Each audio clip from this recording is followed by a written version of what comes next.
Picture this. You and I are stepping into the hot, airless dark of a basement laundry room, where a maid named Sophia thought she could disappear. She spent her days moving like a ghost through the Grand Varelli Hotel, scrubbing crystal, smoothing silk sheets, and walking on eggshells. She believed that if she made herself small enough, cruelty might pass her by. Shrinking yourself to make others comfortable never keeps you safe. It only pushes you deeper into the corner they built for you, soon. The most feared syndicate boss in the city would hear her stifled sobs behind a heavy steel door, and that sound would pull her into a storm she could no longer escape. The wealthy patrons of the Grand Varelli drifted past her as if she were part of the wallpaper, and Sophia had learned to welcome that blindness. To her, invisibility was not weakness, it was survival. When her manager barked orders about the penthouse, Sophia answered with a quiet nod. Eyes fixed on the floor, down in the basement, Rosa, an older maid who had seen too much, gently told her to stop apologizing when no one was angry. Sophia gave a broken little smile and apologized for apologizing. When you apologize for existing long enough, the world starts treating you like you are always in the way. For Sophia, submission was not politeness. It was a trauma response shaped by years of surrender. She moved through the world as if every breath needed permission. The hotel stood in cruel contrast to her reality. It was a fortress of wealth, covered in crystal marble and quiet money, filled with men wearing watches that cost more than her entire life. Inside that palace of perfection, Sophia worked hard to keep everything flawless. But beneath her careful grooming, she carried a secret. Thick foundation hid the yellow bruise blooming across her jaw. Not one person asked about it. That silence said everything. People can look straight past another person's pain if noticing it would disturb their comfort. The Grand Varelli's luxury was built on that elegant art of looking away. That was the true currency of high society, pretending not to see the suffering right in front of them. Sophia leaned against her cart and stared down a hallway of 12 more suites. Her body ached with exhaustion that had settled deep in her bones. Tyler, her volatile boyfriend, had exploded again the night before. She still did not know what caused it. Was dinner cold? Had she answered too slowly? Or had he needed someone to blame? With men like Tyler, the excuse changes every day, but the terror stays the same. If you are walking on eggshells in your own home, afraid of the next outburst, that is not love, that is captivity. With trembling hands, Sophia unlocked the heavy door to room 1812. The suite smelled of bitter espresso and cedar cologne. Dust floated through the sunlight as Sophia slipped into her routine. She smoothed the silk sheets, polished the mirrors, and let the repetitive work numb her thoughts. This was the closest thing she had to peace. Then her phone vibrated hard against her ribs, and that peace shattered. She pulled it from her apron and her stomach dropped. Tyler. 3 missed calls, several venomous messages, one dark promise at the end. A toxic person can turn a glowing screen into a leash if you let them hold your peace hostage. Sophia shoved the phone deep into her pocket and fought the panic rising in her throat. Her hands trembled so she could barely grip the cleaning spray. She squeezed her eyes shut, forcing cold air into her burning lungs. Repeating her daily mantra, just survive the next hour. Stepping back into the hallway, she heard the harsh laughter of privileged guests marching toward the rooftop. Sophia pressed her spine against the silk wallpaper, physically shrinking away from their eyes. Without warning, a businessman plowed directly into her cart, barking at her to watch where she was going. Instinctively, Sophia lowered her head and whispered an apology to the man who hit her. When you constantly accept the blame for other people's careless mistakes, they will never hesitate to run you over again. Silence had become her shield against a bruising world. Around midday, she slipped down to the fluorescent glow of the break room. Armed with a bruised apple, she folded her aching body into a plastic chair, listening quietly as the maids traded gossip about the figures booking the penthouse. Sophia wanted to join their laughter, but an invisible chain held her back. Tyler possessed a jealousy, once flying into a rage just because she smiled at a bellhop. When a partner isolates you from your community and punishes your joy, that is control, not love. So she swallowed her loneliness and remained a quiet shadow against the peeling wall. The phone vibrated again. It rattled against the table like a ticking bomb. Sophia finally looked down. The message hit her like a slap. Call me now. Then came the threat. Every bit of color drained from her face. Rosa noticed the tremor in her hands and gently touched her arm, asking if she needed help. But the cycle of abuse runs deep. Sophia stretched a brittle smile across her face and lied as if she had practiced it for years. She was fine, completely fine. Then she stood and left her lunch untouched. Covering for the person breaking you does not protect you. It only leaves you bleeding in silence. Sophia was starving, but fear was the only thing keeping her moving. She dragged herself back to the upper floors, with the weight of an anvil on her chest. Her nervous system had been hijacked. Every chime of the brass elevator doors sent adrenaline through her body. Every passing shadow felt like a predator closing in. By late afternoon, she was running on fumes. Alone in a spotless marble bathroom, she stared at her reflection and whispered instructions to the ghost in the mirror. Fix the collar, hide the bruise, force the smile, play the part. Pretending everything is fine does not heal anything, it only delays the collapse. No one can survive forever by playing a false version of themselves. Sophia gripped the cold handle of her cart and stepped back into the hallway, bracing for disaster. Yet somewhere beneath all that trained submission, a small spark of rebellion was beginning to flicker. Her soul knew she could not live inside that cage forever, while she wrestled with her own fear. The atmosphere of the Grand Varelli suddenly changed. Its polished calm cracked open into frantic movement. Managers rushed across the lobby tiles. Security radios hissed with urgent commands. Large men in tailored dark suits began locking down every exit. Sophia felt the shift before she understood it. Sometimes your body senses the storm long before you see the rain. We have seen this kind of moment before, when a luxury hotel drops its polished mask. Something either extremely expensive or extremely dangerous is happening. In the underworld, those two things are often the same. Sophia felt the pressure in the air change while she folded heavy blankets. Then Denise, her manager, came charging down the corridor, heels striking the floor like gunfire. She shouted for every housekeeper to leave the floor immediately. Denise was usually made of ice, but today her eyes were wide with real fear. When the people in power start to panic, everyone beneath them knows to brace for impact. The other maids froze and exchanged frightened glances. Whispers spread through the staff. Was a movie star seeking refuge? Was someone important dying upstairs? Denise stopped short, her voice cutting through the noise as she demanded silence. Of course, demanding silence only made everyone more curious. The crew packed into the cramped service elevator, trapped beneath a heavy blanket of unanswered questions. Sophia pressed herself into the darkest corner and clutched her cart while rumors flew around her. One maid swore the penthouse had been bought out. Another claimed armored cars had taken over the garage. Sophia said nothing. She only stood there, eyes wide, feeling the shockwave coming. Staying quiet had never protected her before, and it would not protect her now. The scene cuts to a windowless conference room, buried beneath the glittering lobby. The air is stale and tight with anxiety. General Manager Holloway, a man who usually wore corporate arrogance like armor, stood at the front with sweat bleeding through his expensive collar, beside Sophia. Rosa leaned close and whispered that something was very wrong.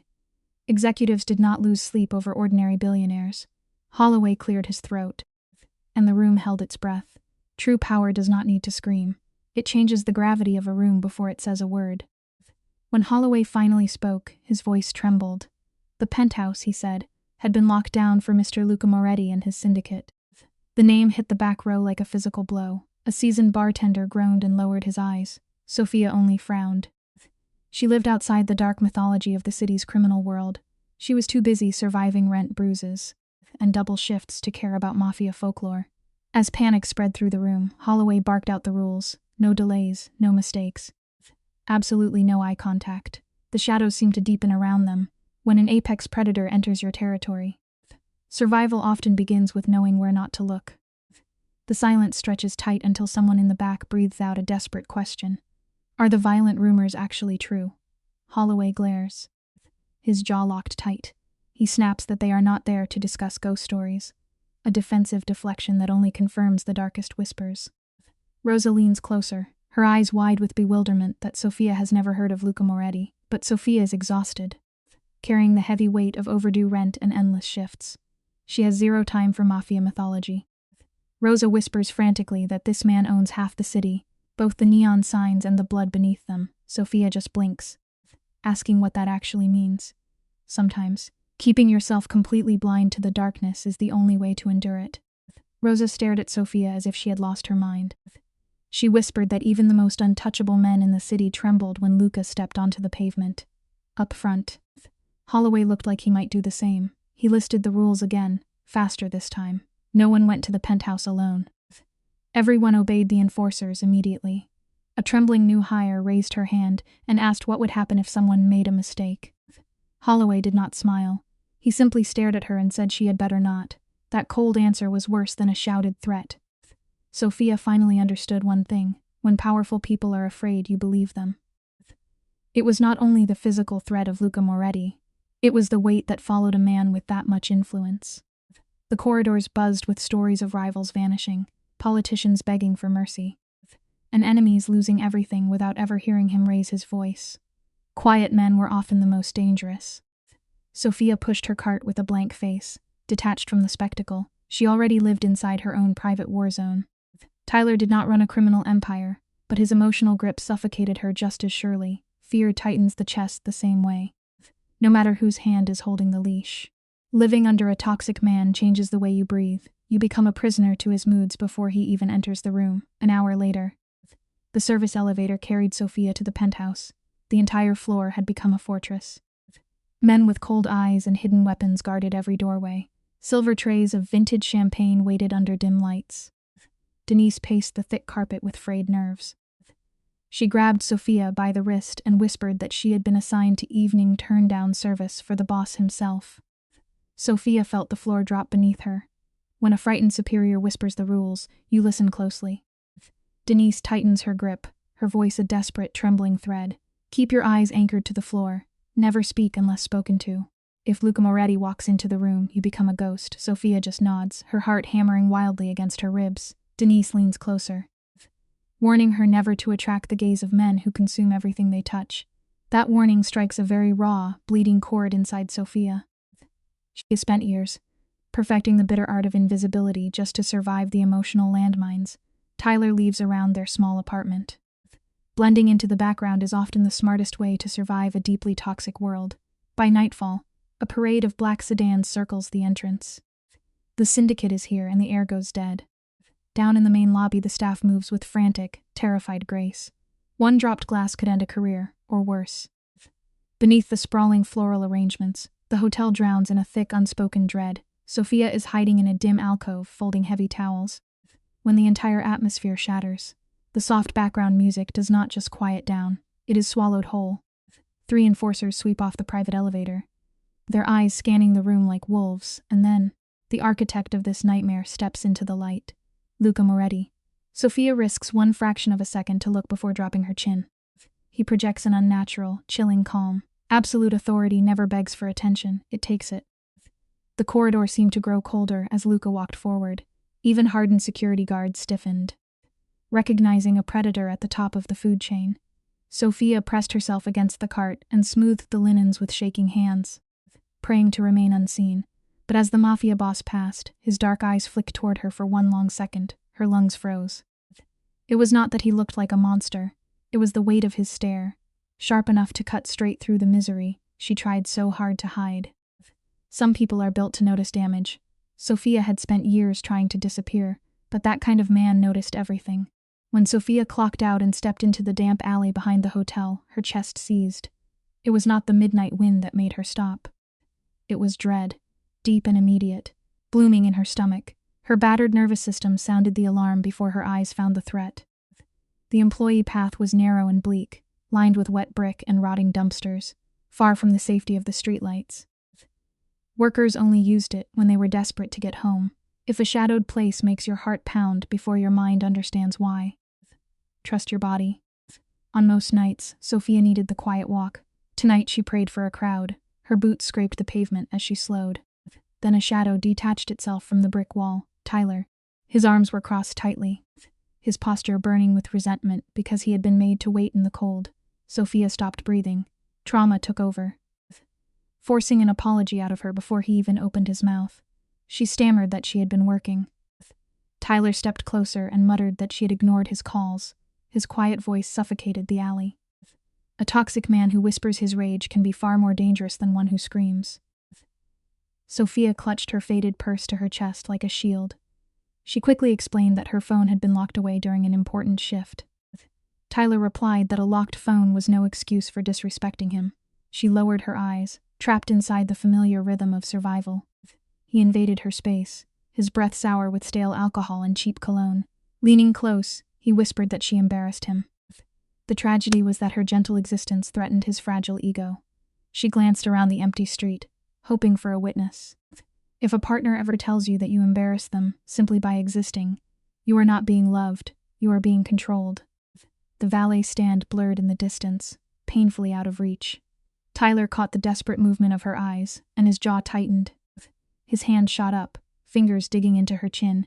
He sneered that she had tried to hide the bruise he left on her. Her stomach dropped as she stammered something about her hotel shift. He leaned in and demanded to know if anyone had seen what he had done. Sophia froze under the flickering street lamp. Abuse thrives in isolation. It builds a cage so slowly that the victim starts believing silence is the only way to survive another night. Tyler released her, but the heat of his grip remained on her skin. He shoved his hands into his pockets, dropping the wounded lover act and revealing the predator beneath it. He needed cash. Sophia's spirit cracked when he demanded $1,000. She whispered that her paycheck had gone to rent.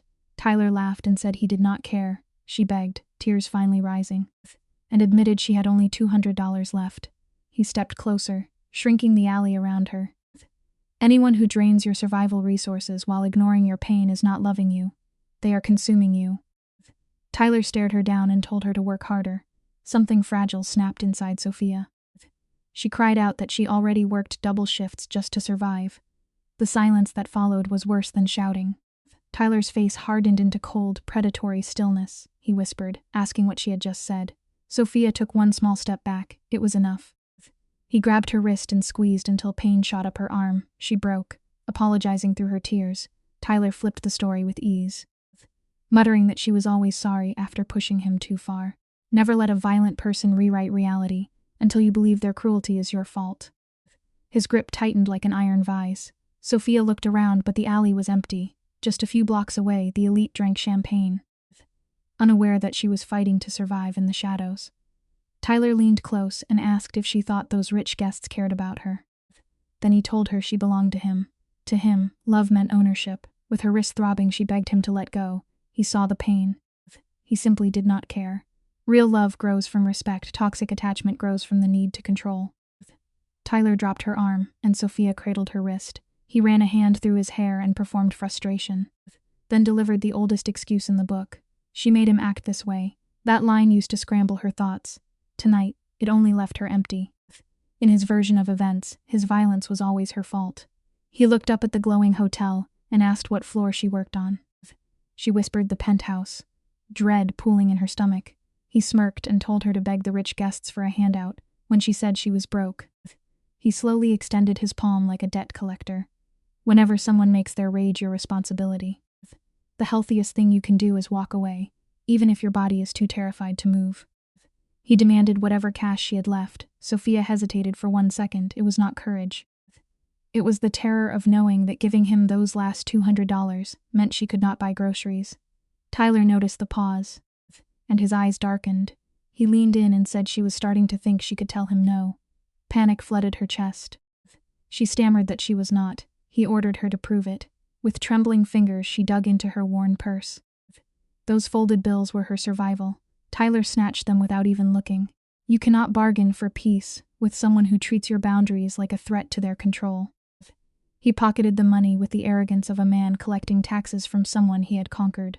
His eyes moved over her, and he smirked, telling her to smile more because she looked miserable. Something deep inside her cracked. He knew he was the reason for that misery. He fed on it. Then he leaned down and pressed a harsh kiss to her cheek. Not out of love, but ownership. He ordered her to answer her phone later and walked into the night with her last dollar. Sophia stood frozen on the concrete. Her wrist pulsed, but the hollow ache in her chest hurt more. She did not even have the strength to cry. Never let someone destroy your joy and then blame you for being sad. Refusing to let a single tear fall, Sophia straightens her uniform collar. She tugs her sleeves down. Desperate to conceal the bruising and her shaking hands, she steps back into the Grand Hotel, a world defined by gleaming marble, heavy cologne, and intimidating VIP guests. Her strategy for the night is to remain invisible, but as she crosses the lobby, a sickening realization takes root. Tyler knows exactly where she is. By 9:30, the toll is obvious. Sophia flinches at every shadow. The soft chime of the elevator sends her stomach into a terrifying free fall. A random voice down the corridor is enough to spike her heart rate. You can never truly outrun your darkest demons when they already possess your exact current address. Sophia tried to force her frayed nerves into calm. Hiding in the dim service room, she whispered that she was overreacting, that Tyler had taken the cash and gone home. But fear does not vanish because logic orders it to. A sharp voice called her name, and she spun around, heart leaping into her throat. It was only Denise, telling her to prepare fresh bedding for the Moretti suite. Denise paused and said Sophia looked pale as a ghost. Instinct took over. Sophia gave the familiar survival lie and said she was fine. But the body knows danger before the mind can explain it. When your instincts warn you that something is coming, listen. Denise told her to watch her step. The security team upstairs was on edge.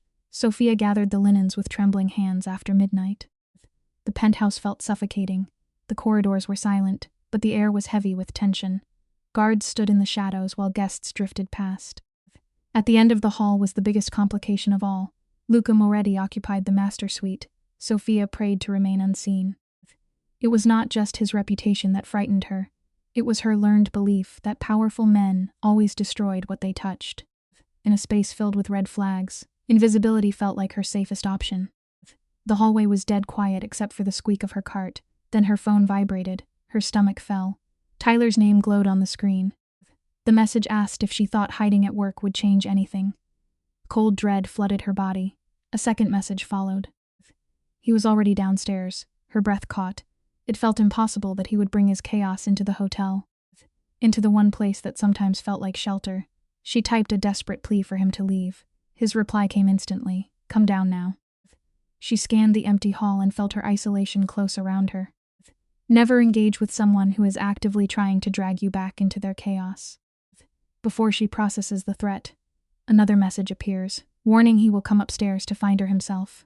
Pure panic strikes so hard the corridor begins to spin. Tyler is a master of warfare, issuing threats that sound harmless to outsiders but carry the promise of deep violence. Shoving the phone away, she sprints toward the elevator. A desperate part of her believes that giving him what he wants will make him vanish.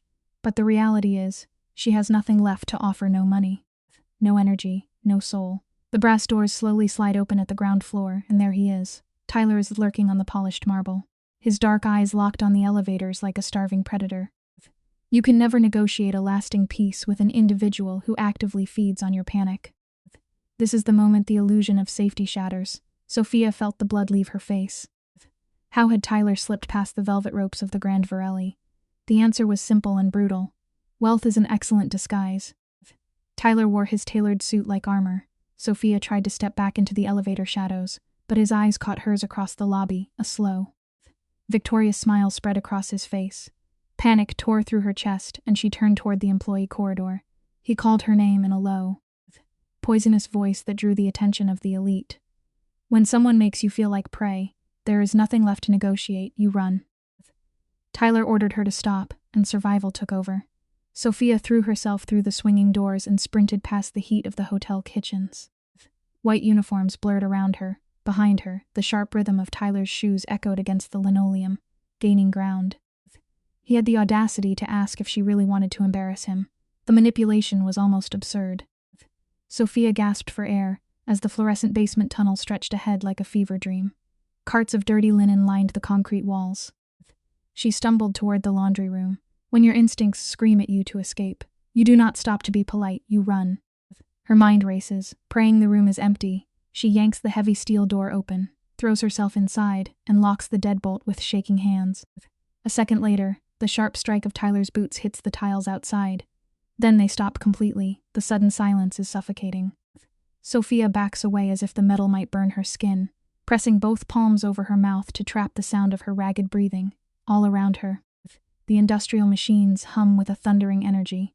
Thick steam curls through the sweltering air.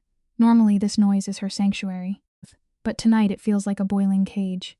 Then his muffled voice slithers through the steel. It is chillingly calm. Here is a simple truth.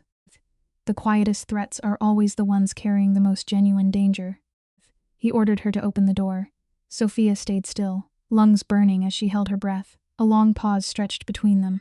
Tyler asked if she really thought hiding would change anything. She squeezed her eyes shut and wished him away. Then the handle jerked downward with a violent rattle. The deadbolt held. Through the door she heard his irritated sigh. He called her insane. That word carried its own cruelty.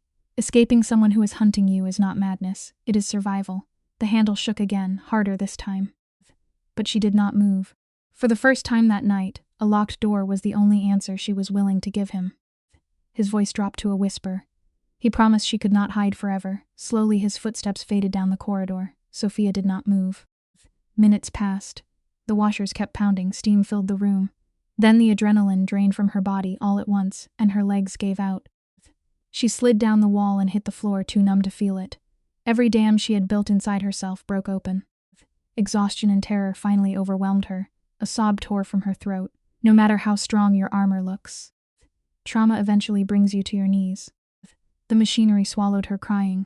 Sophia curled into herself between stacks of clean hotel sheets. The worst part was the isolation. No one was coming to look for her. Not the guests upstairs, not the coworkers already drowning in their own exhaustion. She had spent her life learning how to blend into the wallpaper.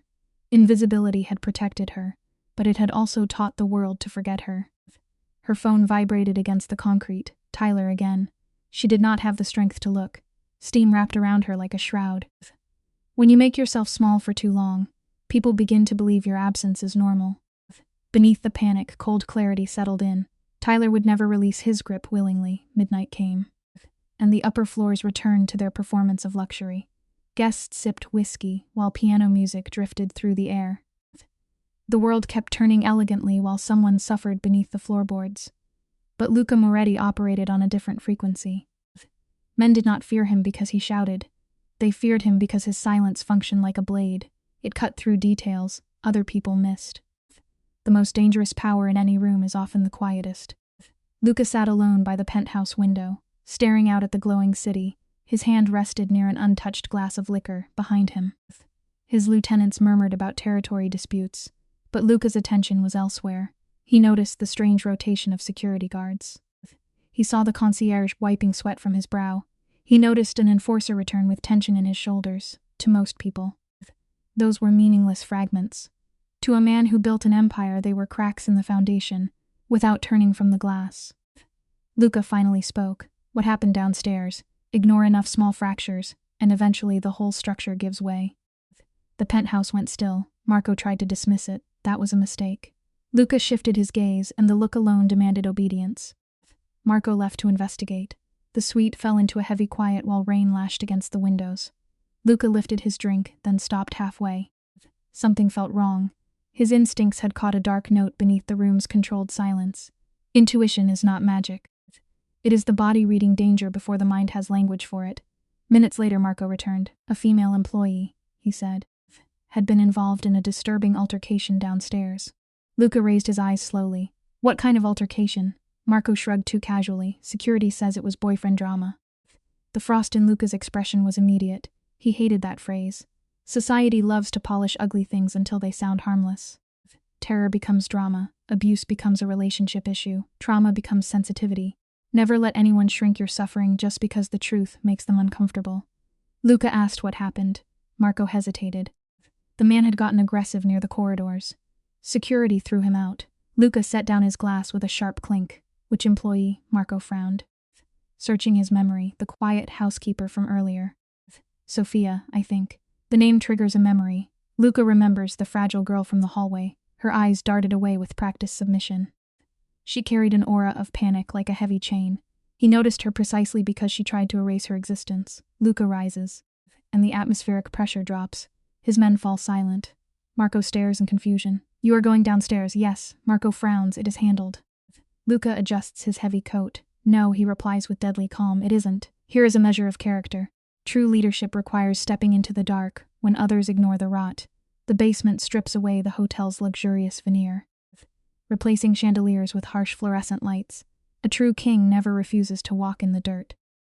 Luca walks through the grim corridors with purpose, Marco trailing in nervous silence. The staff scatter into shadows the moment they recognize the predator among them. Nobody dares make eye contact. Luca intercepts a security guard. The guard's spine snaps straight. Mr. Moretti. Luca does not waste a syllable. Where is she? The guard blinks under the heavy pressure, sir.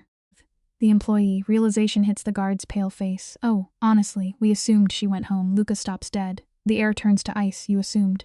The guard swallows hard. She vanished after the incident. Let this be a warning. Assumption is the architect of every great tragedy. Never guess when someone's safety is on the line. Luca's expression shifts into something terrifying.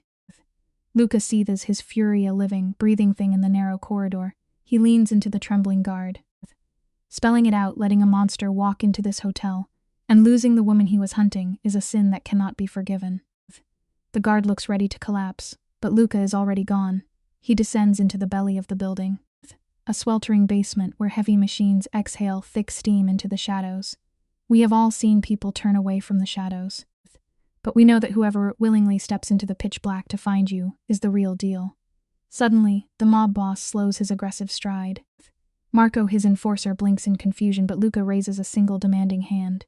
Absolute silence falls, then beneath the mechanical hum, he catches it, a broken muffled sob echoing from the concrete dark. The moment shifts here. What Luca heard was not a dramatic wail. It was a strangled, terrified sound, the kind made by someone trying not to be found. His head turned toward the laundry room. A heavy steel door stood bolted shut beside piles of discarded linens. Marco said she must be hiding inside. But Luca already knew. He recognized survival when it was tearing itself apart in the dark. The quietest cries often carry the deepest wounds. Luca walked toward the metal door, each step echoing as the sobs grew clearer. There were no pleas for mercy, only the sound of a terrified soul trying to breathe in a locked room. Luca wrapped his hand around the iron lever and pulled. The deadbolt held. The instant the metal rattled, the crying stopped. The silence that followed was deafening. The hunted bird knew a wolf was at the door, but Luca did not shout. He pressed his palm flat against the cold steel and told her she was safe. His voice was calm, almost too calm. No answer came. Marco shifted and offered to kick the lock off its hinges. Luca closed his eyes and said no. Nobody seals themselves inside a concrete basement laundry room at midnight unless they are consumed by the horror of what is coming for them. Luca leans close to the heavy barrier and murmurs her name into the unyielding steel. Silence stretches tight, broken only by a sharp, ragged gasp from the shadows. She knows that voice. Luca catches the tiny shift in the air and swears she is safe now. It sounds so absurdly simple. But inside that tomb, Sophia is crushing both hands over her mouth, fighting a losing war against her own lungs. Life has a funny way of proving that the most terrifying people are sometimes the only ones capable of keeping the wolves away. The ruthless mafia boss everyone fears has become her only anchor. He stands still in the misty dark, offering pure, unnatural patience instead of violence. He weaponizes his patience, and ironically, that quiet waiting shatters her nerves far worse than any screaming could. Men of violence always demand their way. They shatter glass and break bones to get inside. But this notoriously boss just stands there and waits. He breathes her name a second time, his tone as smooth as polished obsidian, asking her to unlock the heavy door behind the metal. Her ribs feel like a crushing vice. She cannot command her legs to move or her lungs to dare. We often forget this truth. Sometimes an unexpected drop of kindness will shatter your defenses far faster than pure cruelty ever could. Out in the dim corridor, Luca reads the dead silence like a script. He can literally hear her spirit breaking all over again, only for her crushing trauma to choke the sound right out of her throat. The slight tightening of his jaw, because Luca recognizes the difference instantly. Normal heartbreak weeps, but the soul-crushing terror of being hunted paralyzes. He stands frozen before the impenetrable steel, a monument of dark authority bathed in the thick white steam rolling down the corridor. Inside, industrial machines pound a violent, rhythmic heartbeat through the solid concrete floor. Marco nervously clears his throat, asking if he should hunt down the maintenance keys. Luca cuts him down with a single glare deep in the dark. Sophia is pressing her fragile frame so hard against the damp cinder block she might actually bruise. The most tragedy of human survival is that you can throw a heavy deadbolt against the monsters outside, but you can never lock out the panic tearing you apart from the inside. Every desperate alarm bell in her exhausted mind is screaming the exact same instinct: shrink into the shadows, stop breathing, and never provoke the wolf.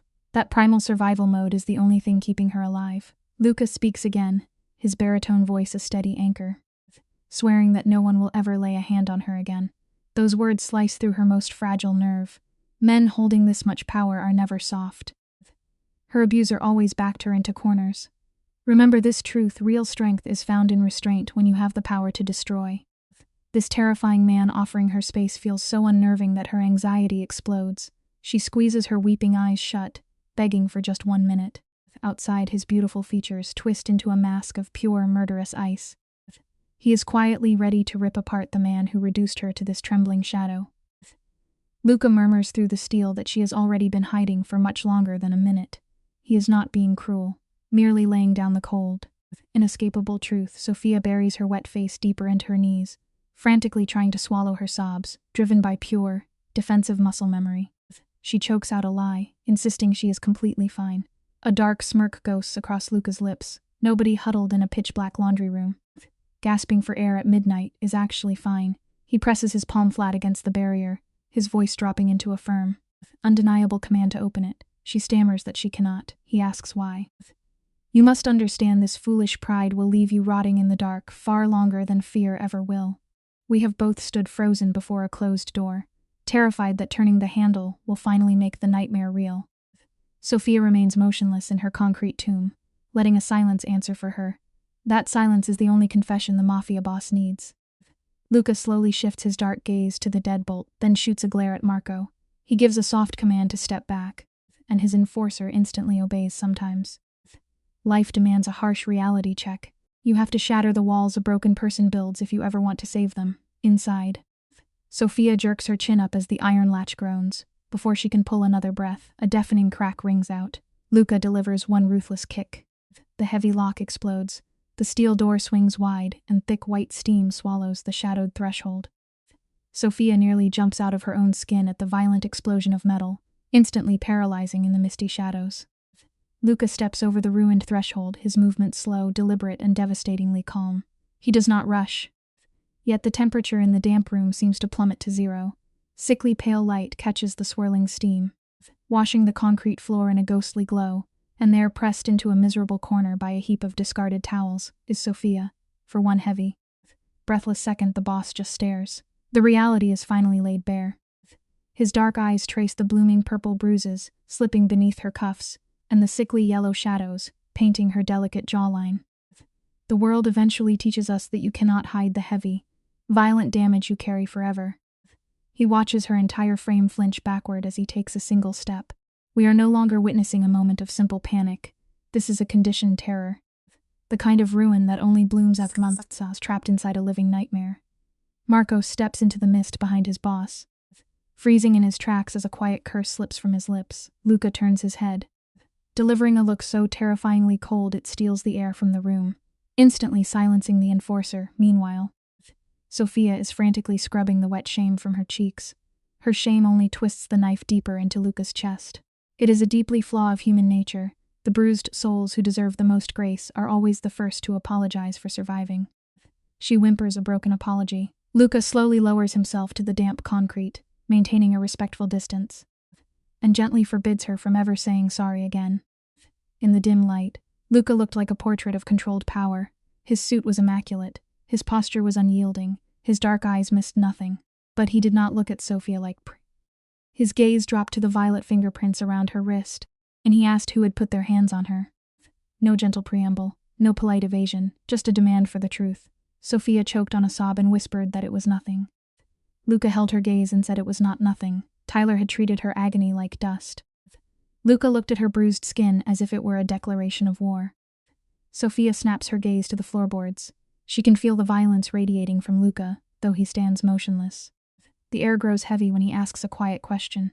Did her boyfriend do this to her? She barely manages a nod. Luca already knew. The truth was carved into the terrified shadows of her eyes. It is a quiet tragedy that we so often build walls to protect the monsters tearing us apart. His voice is dead calm as he states the man followed her here tonight. Staring at her trembling hands, she whispers that he just wanted cash, hoping the dark would make him leave.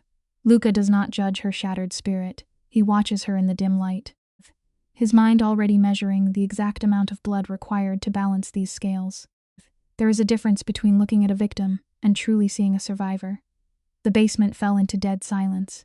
Then Luca moved. He removed his tailored jacket. Sophia flinched hard, squeezing her eyes shut. It was pure reflex, born from years of sudden violence.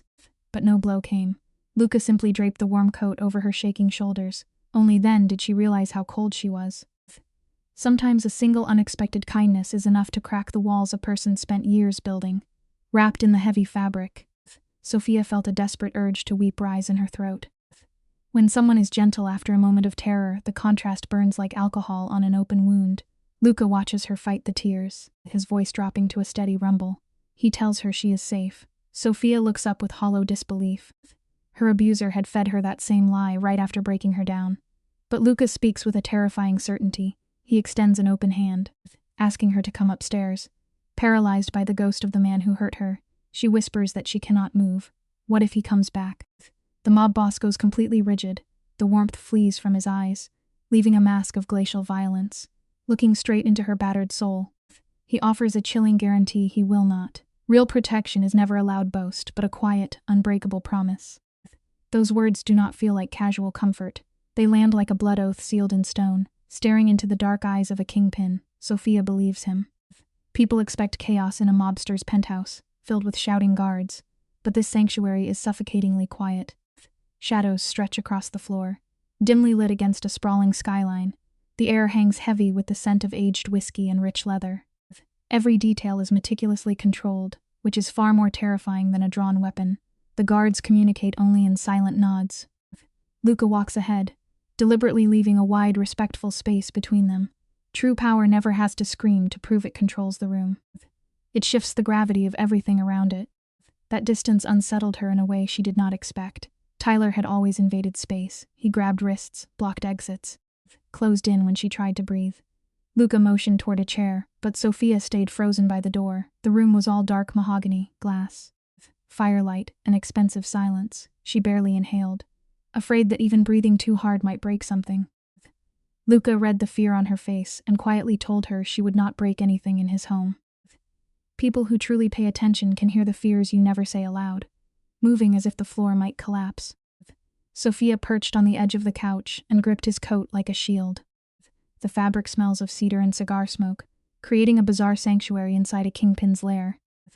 Marco silently sets a glass of water on the table and melts into the shadows. She whispers a thank you, stunned by one glaring detail. Marco never looked at her bruised face. Normal people always stare, eating up the damage. These dangerous men avert their gaze out of respect. Luca stands with his back to her, watching the city lights through the glass, without turning. He asks exactly how long she has been enduring this abuse. There is no performative pity in his tone. It is only the clarity of a man gathering facts. We often find that the people who frighten us the most are the only ones brave enough to ask the ugly questions polite society prefers to ignore. Most people suffocate victims with pity, using hushed tones that make them feel broken. Luca offers zero comfort, demanding the truth. Sophia grips the glass, desperate to anchor her shaking hands. She attempts to deflect, but his dark eyes leave nowhere to hide. Finally, her defenses collapse. She confesses it has been 3 years. Saying it aloud gives the nightmare a terrifying weight. Luca remains still as a statue, but a glacial fury flickers in his eyes. Sophia reflexively defends the man who hit her, feeling a wave of self-hatred for the excuse. But we know the dark reality of human nature. True monsters never show their teeth on the first day. They arrive wearing a charming smile, speaking sweet promises, waiting patiently until the trap finally snaps shut. A hollow laugh escaped her as she admitted she had believed Tyler cared about her. Luca did not interrupt. He let the silence hold her. Because sometimes the greatest mercy is simply to listen. Then the floodgates opened. Sophia told him how Tyler drained her accounts, then raged when she asked where the money had gone. The descent into control had been slow, checking her phone, screaming about late shifts. Burning with jealousy, Luca leaned forward and asked about the bruises. Sophia froze and whispered that Tyler always cried afterward. He always apologized, but an apology without changed behavior is not remorse, it is manipulation.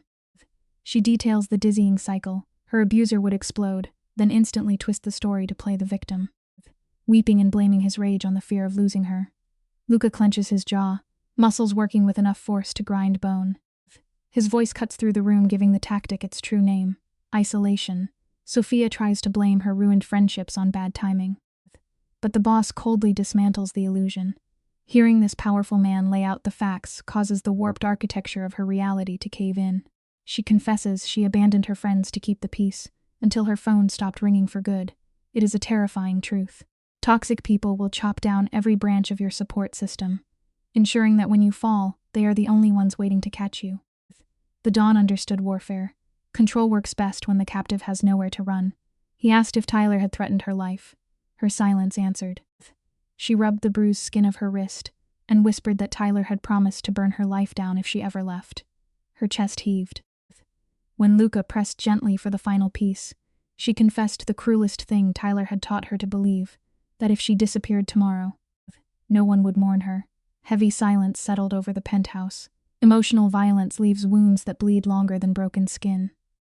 Luca absorbed the truth with deadly stillness. Then he turned his head toward Marco, waiting in the dark. The gears of underworld justice began to move. Marco wastes no time, pulling his phone to hunt the predator down. The sudden shift in energy sends Sophia into a panic, begging them to stop. Luca locks his dark eyes with hers, unbothered by her protests. He forces her to face the ugly reality. The boy is dangerous. She shakes her head, insisting the boss just does not understand. Luca's voice drops into a freezing, commanding register. He lays out the facts. This man hunted her to a secured hotel, battered her face, and injected such terror into her veins that she barricaded herself in a basement. Imagine believing a row of cold washing machines offers more safety than the arms of your partner. Her chest caves in as the illusion finally shatters. The hardest truth to swallow is always the one you have been hiding from yourself. Hearing the reality of her life summarized with such coldness makes the nightmare horrifyingly real. Luca refuses to let her look away. He states that the fear she breathes every day is completely unnatural. Sophia drops her chin, the weight of her denial breaking her spirit. Out on the balcony, Marco is a shadow working the phones, digging up Tyler's secrets. Luca watches her crumbling posture and asks one piercing question. Does she genuinely believe protecting this rabid dog is keeping her safe? She attempts a weak denial, but Luca counters with a quiet truth. She realizes she has been mentally shrinking Tyler, painting a violent predator as a misunderstood boy just to survive. It is a staggering realization. Ignoring poison never turns it into water. You must look the monster directly in the eye before you can finally break free. The heavy balcony door slides open. Marco steps into the dim light, carrying the grim posture of an executioner. He delivers the intel without hesitation. Tyler Bennett is 32, hiding 2 severe assault arrests that were conveniently erased. Sophia sits frozen. Marco reveals her misunderstood lover is actually a debt enforcer for a local narcotics ring. Luca absorbs this in a terrifying, calculated silence. Sophia trembles, whispering that Tyler swore those charges were fake. Marco shatters her final defense. He lied. Tyler always had a scapegoat. We have seen this play before. When someone constantly paints themselves as the helpless victim, they are almost always the silent architect of the destruction. Marco delivered the final blow without pity. A buried file showed what had happened to Tyler's former partner. She had been hospitalized 2 years earlier after refusing to empty her bank account for him. The room went silent. The color drained from Sophia's face. She struggled to breathe. Whispering that Tyler had told her, the woman fell down the stairs. In one violent instant, every apology, every ignored red flag, every strange excuse snapped into focus. Luca watched from the shadows, witnessing the exact moment her denial shattered. Empathy is beautiful, but it becomes dangerous when it blinds you to the truth, standing in plain sight. For the first time, the syndicate boss was not the monster in the room. Sophia was paralyzed by the memory of the man she had loved. Luca lowered himself to her eye level and confirmed what she already feared. Tyler was worse than she had allowed herself to believe. The dam broke. Tears spilled down her face. Deep down she had known, but she had spent years running from that knowledge. The cycle of control rarely ends quietly. The next evening, Tyler came hunting. Men who build their egos on domination cannot stand losing their grip. The scene cuts to the hotel lobby. All cold rain against glass and quiet luxury. Tyler brought his chaos straight into their sanctuary. You can change the scenery, but until you confront the threat, the past will keep finding you. The tension in the lobby thickens the second Tyler shoves his way through the heavy revolving doors. He holds no commanding presence, only a frantic, desperate energy. His jaw is locked tight. His dark eyes dart across the soft lighting of the room like a scavenger hunting a wounded animal. The receptionist masks her rising panic as she politely offers to help. Tyler dismisses her with a harsh wave, barking aloud, aggressive demand to see Sophia. When the young woman hesitates, his fragile temper shatters. His voice echoes against the marble walls. Screaming about ignored messages, swallowing her fear, the employee holds her ground, firmly stating that staff schedules are confidential. True integrity means holding the line and protecting your people, regardless of how loudly a petty tyrant tries to break you. Tyler leans across the polished marble counter, flashing a twisted smile that triggers the receptionist's survival instincts. He demands she summon Sophia. Before he takes another breath, a deep, resonant voice cuts through the quiet room with a single, unyielding word: no. Tyler spins around, his frantic momentum evaporating into thin air. Luca stands near the grand entrance in a heavy, dark coat, flanked by two silent enforcers. They do not posture. True authority never requires a theatrical display. The gravity of the space shifts toward the dawn. The background chatter dies. Tyler realizes, with cold dread, that he has walked into a room he cannot survive. Fragile men always confuse basic cruelty with genuine power, and Tyler is about to painfully learn the difference. Driven by a fragile ego, Tyler masks his rising panic by scoffing at the leader. He arrogantly demands to know who Luca is. The surrounding guests completely freeze. Luca, as he advances with a deliberate pace that radiates pure danger. He does not ask a question. He states, "You are Tyler." That crushing intensity forces Tyler backward, stammering to know how this stranger knows his name, closing the gap. Luca softly replies that Sophia has been incredibly informative. The air turns to ice. Tyler forces a hollow laugh, trying to dismiss his girlfriend as someone prone to emotional theatrics. It is a pathetic defense. When a person publicly tries to gaslight their partner to strangers, it exposes the deep, irreversible rot within their own character. We both know the twisted nature of that excuse, and Luca remains completely unmoved. His face is carved stone as he corrects the narrative. Sophia looked terrified, not dramatic. Tyler tries to shrug it off, insisting she just overreacts. Luca dismantles the illusion with a single, heavy word: no, stripped of his smirk. Tyler scrambles to assert dominance. Claiming this is a private matter once again, Luca delivers a calm no. The softness of his voice amplifies his terrifying authority. Tyler's eyes dart wildly, realizing the enforcers have silently blocked every exit. Panic bleeds into his face, yet his foolish pride forces him to declare that Sophia belongs to him. That possessive claim seals his fate. People are never property, and treating a human being as an object will always engineer your own destruction. Luca dismantled the idea with a whisper. Sophia belonged to no one. Tyler bristled and claimed an outsider could never understand their bond. Before Luca could answer, Sophia stepped out from behind him. Her face was pale, but her voice was clear. "No, Tyler, I don't belong to you." The lobby froze. Tyler's smile twitched and rage flashed through his eyes. Only then did Luca recite the facts. Tyler had hunted her through hotel corridors. She had barricaded doors to survive his outbursts. Then Luca mentioned the former partner. The woman hospitalized for refusing to fund Tyler's life. The blood drained from Tyler's face. He stuttered, choking on the realization that his buried sins had been found. Now Tyler understood. This was not a civilian pretending to be a hero. Luca had unearthed in hours what others had missed for years. Fear spread across Tyler's face, the same fear he had forced Sophia to live with every day, clinging to bravado. Tyler sneered and asked if he was being threatened. Luca looked bored. If he were making a threat, Tyler would not have the luxury of asking about it. The lobby fell into graveyard silence. Sweating now, Tyler insisted Sophia was confused.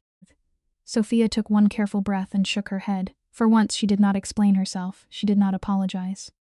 She only looked at him and let the silence answer. Tyler ground his jaw and claimed she needed him to survive. It was one of the oldest manipulations in the world. Toxic people love convincing you that their poison is the only thing keeping you alive. Luca cut through the lie with surgical calm. Sophia had never needed Tyler. She had survived him. Tyler began to tremble. His whole system of control depended on keeping his victims isolated. Feeling that grip slip, he snapped and shouted that Sophia could not function without him. This time Sophia did not step back. Her hands shook. But she lifted her chin. "I can function without fear," she said. The words were soft, yet they struck harder than any threat in the room. Luca's face turned glacial. The only thing Sophia feared, he said, was Tyler. Tyler opened his mouth, ready to weaponize another lie. But the words dried in his throat. He felt the truth of it. Luca flicked his wrist. An enforcer stepped forward and placed a thick file folder into Tyler's shaking hands. Strip away a bully's false authority, and what remains is usually a frightened, hollow man. Tyler ripped open the folder and went rigid. Inside was the anatomy of his miserable life. Buried arrest records, unpaid debts, criminal contacts, and every ugly thing he thought hidden beneath charm and excuses. His voice dropped to a rasp as he asked how Luca had found it all. Luca looked straight through him and spoke without raising his voice. Tyler had mistaken everyday cruelty for real power. Weak men only thrive until a genuine predator enters the room. The realization hit Tyler like a blow. He finally understood the hierarchy. He stood before a Don who could erase a life without leaving a ripple.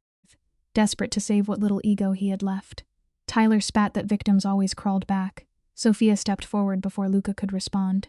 "Not this one," she said. 2 words, a whole life breaking open. This is the frame where Tyler signs his own doom. His jaw twitches. Sweat glistens on his skin under the lobby lights as he clings to the invisible chain he thinks he still has around Sophia. It is a fatal mistake. Lucas stands in the shadows, perfectly still in charcoal wool. He does not raise his voice. The room goes cold as he tells Tyler that if he ever breathes Sophia's name again, there will not be enough left of him to bury. Tyler looks at Sophia one last time, searching for the old fear. He does not find it. Then he flees into the rain like a frightened ghost. True power does not need to roar. It speaks once and the world listens. The lobby froze in stunned silence. The revolving doors stopped spinning. Every onlooker stared, realizing that the invisible maid they once treated like furniture was now under the protection of the most feared man in the city. Then the scene cut sharply. Sophia stepped into a sprawling penthouse suspended above the Black River. She clutched her bag to her chest like a survivor clinging to driftwood. Warm firelight moved across the walls, pushing back the cold shadows of the life she had just escaped. The room was quiet, heavy and safe, to accept the peace you deserve. You sometimes have to walk away from the only world you have ever known. The lens lingered on Sophia, shivering near the entryway. She looked like a trespasser waiting for punishment. Luca dropped his keys onto the marble counter, his broad shoulders dark against the glass wall of city lights. He told her the place was hers. Her chest tightened. She asked if he was staying, bracing for the price of his kindness. Luca met her eyes and said no. The relief that crossed her face was almost unbearable. He saw her flinch, then told her the building was locked down. The monster was gone. True protectors do not trade one cage for another. They give you room to breathe. Luca moved slowly through the dim kitchen, while Sophia remained frozen by the door. When survival has been your entire life, sudden safety can feel like a trap. He mentioned groceries and clothes he had bought, keeping his eyes lowered so he would not crowd her. She tried to refuse everything. Tyler had turned every gift into a chain, and she was waiting for the bill to appear. Luca stopped her panic with gentle finality. He did what needed to be done. That difference mattered. Toxic people use generosity to buy control. A person who respects you helps without demanding pieces of you in return. Every muscle in her body was tight. She had been trained to look for the hidden blade in every kindness. Luca poured dark coffee and studied the frantic rhythm of her breathing. He told her she was overthinking. When she whispered that she was not used to being helped, he did not insult her with pity. He simply nodded. That honesty loosened something in her. As she stepped into the living room, the room settled into a strange peace. No footsteps to fear, no sudden rage to dodge. The silence was so complete that it nearly made her sway. When Luca told her to rest, she obeyed like a ghost. When chaos has been home, real peace can feel terrifying at first. The scene rests on the dark bedroom. The fortress is secure, but her traumatized mind cannot accept safety so easily. It is 3 a.m, and she sits on the edge of the mattress, trembling. What if Tyler finds a way in? What if this dangerous man from the underworld hands her back to the wolves? Exhaustion finally pulls her under, but the nightmare comes hard. Phantom hands close around her throat. Tyler hisses that she will always be his. She wakes gasping in the cold shadows before the quiet walls remind her where she is. Escaping the physical monster is only the beginning. Driving his ghost from your mind is a much longer war. Listen to the cold rain tapping against the floor-to-ceiling glass as she tries to slow her racing heart. Still trembling, she drifts into the kitchen for water. The scene is lit only by the pale blue glow of a tablet. Luca is awake, keeping watch over the neon-lit city like a dark gargoyle. He notes the ghostly pallor of her skin and states she had a nightmare. It is not a question. She asks how he knows, and he quietly reveals she was choking on her own screams. She immediately launches into a frantic apology, a reflex burned into her very soul. Luca sets the glass screen face down. He looks at her and says she does not need permission to exist here. It is a beautiful, tear-jerking truth. You never have to apologize for breathing and taking up space inside a truly safe room. Her abuser had treated her existence like a burden. Luca simply gestured to a velvet stool with slow, deliberate calm. No ego, no dominance. just a steady protective presence. When she sat, he slid a steaming cup of tea across the marble and murmured that coffee would ruin her sleep. It was strange, almost beautiful, to watch a ruthless man of violence notice the needs of a fragile nervous system with such precision. Looking out at the rain, he said she flinched whenever someone walked behind her. He saw the scars without making her explain them. True care does not only listen to words, it recognizes the wounds a person is trying to hide. Sophia gripped the porcelain cup until her knuckles went white. Luca continued, quietly and accurately. He had noticed the way she apologized to empty air, the way her breath stopped when a phone vibrated. Stripped bare by the truth, she finally broke. Tears spilled as she admitted. She believed that if she stayed small enough, if she followed every rule, Tyler would stop hurting her. Luca held her gaze with eyes cold as old stone. Then he destroyed the illusion. Monsters do not stop because you obey. They stop when they lose access to you. It was one of the hardest truths she had ever had to accept. That truth landed heavily in the quiet room. The following days unfolded with a rhythm so gentle, it felt foreign to a woman raised in fear. Luca moved through the penthouse like a protective shadow. He never crowded her. He never demanded conversation. A new phone appeared on the marble. A private doctor came to examine her bruised ribs.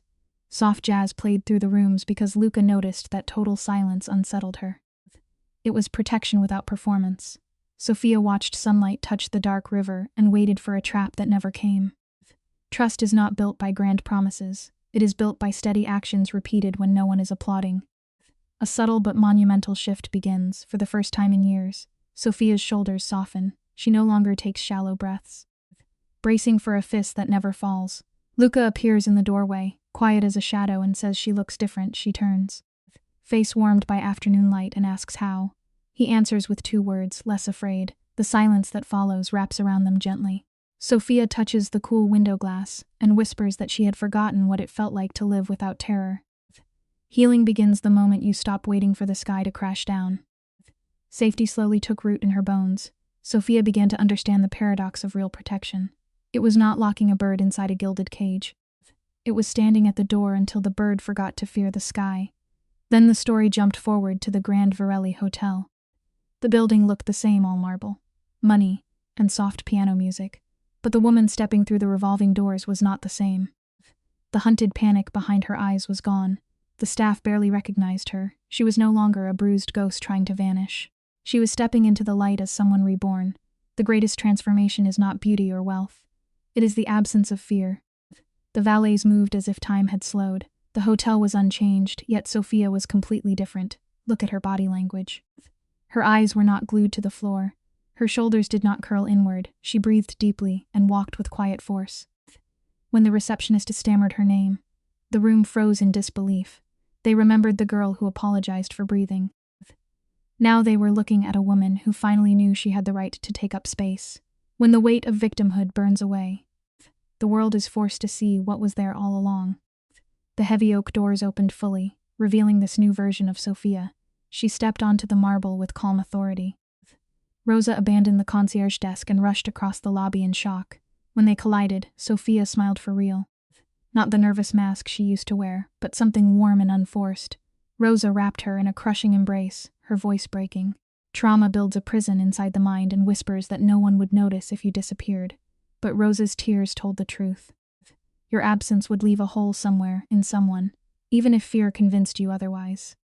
The visible scars had faded, the bruises were gone, and the exhausted hollows beneath Sophia's eyes had softened.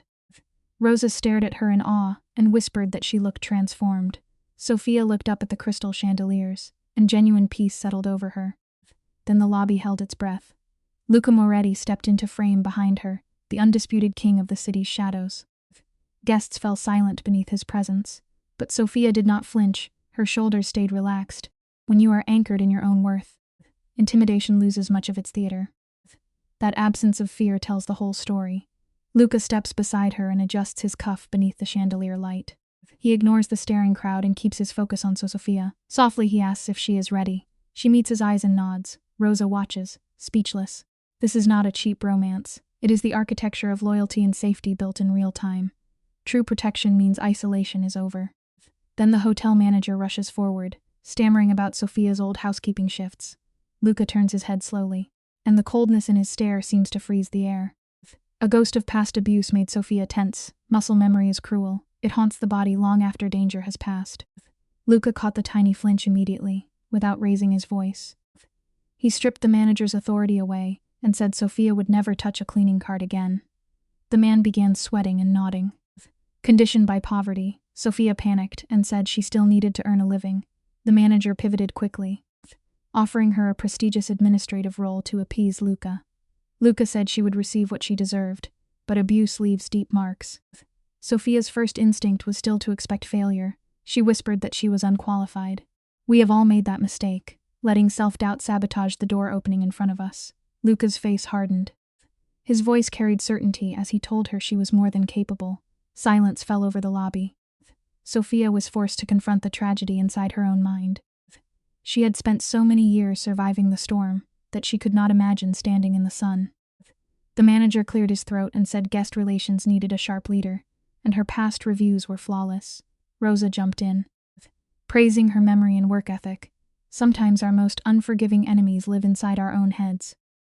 Sophia tried to shrink again, insisting her skills were ordinary. Rosa refused to let her retreat. Luca stood quietly, watching the moment her inner chains began to break.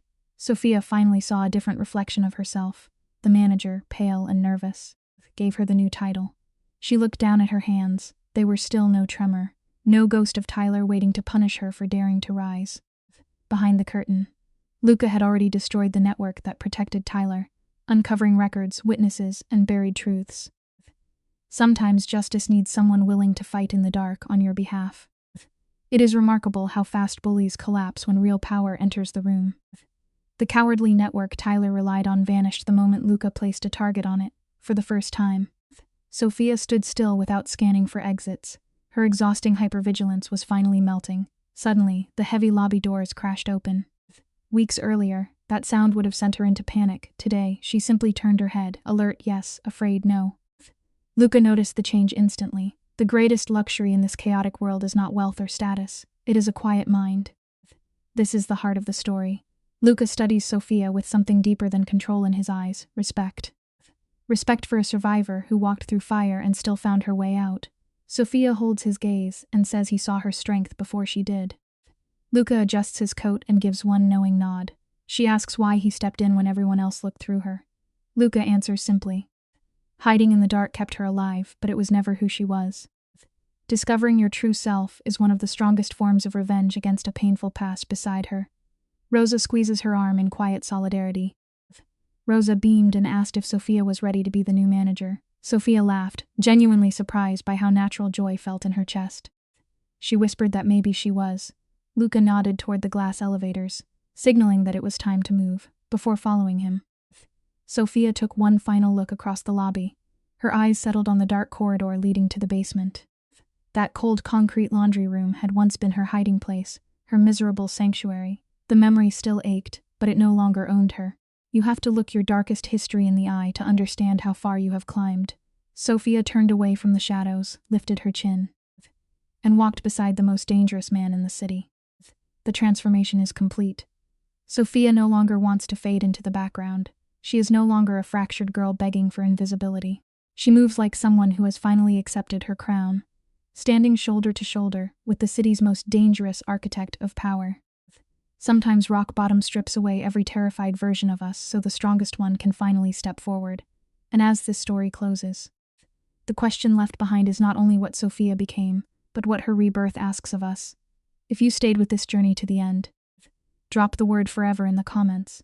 Keep looking beneath the surface of these stories, and I will meet you in the next video essay.